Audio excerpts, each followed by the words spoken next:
សំណាក់ទៅហើយដែលអូននាងឆ្លើយមិនស្នេហ៍រូបបងខុសគ្នាស្នេហ៍ស្រីតែម្នាក់ឯងជាមនុស្សឆោតលួងចិត្តចង់ស្រវាចាប់ផ្សាយ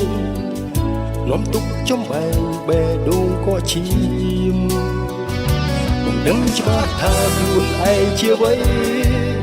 ស្រមៃឥតស្គាល់ទំនៀមស្នេហ៍មានបំរាមហាមទុកយូរហើយណាជាយាមចាក់ចេញឆ្ងាយពីរូបអូនព្រោះខ្លួនគ្មាននៃស្នេហាបេះដូងភាសាចចាមិនអាចត្រូវគ្នាឡើយការស្និទ្ធស្នាលឲ្យបងនឹកស្មានកលយានជានៃស្នេហាប្រែជាផ្ទុយចម្លើយសែនខ្មាស់ជីវ៉ានឹងខ្លួនជាកំឡុងបាក់ស្លាបងឆាបក្រេបសួរបផាក្រីក្រត្រដោអាត្មាបងសុំចោះចាញ់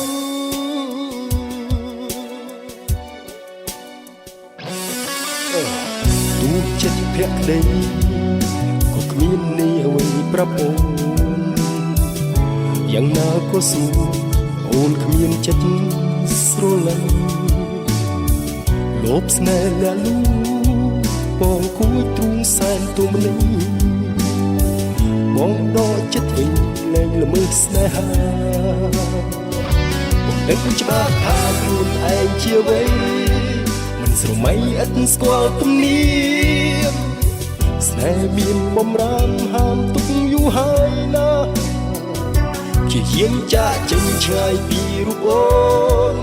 ពីខ្លួនគ្មាននៃស្នេហាបេះដូងភាសាចចាមិនអាចត្រូវគ្នាឡើយការស្និទ្ធស្នាលឲ្យបងនឹកស្មានកលយានជានៃស្នេហាប្រែជាផ្ទុយចម្លើយសែនខ្មាស់ជីវ៉ានឹងខ្លួនជាកូនឡងបាក់ស្លាប់បងឆាបក្រេបសួរបផាក្រីក្រត្រដោអាត្មាបងសុំចោះចាញ់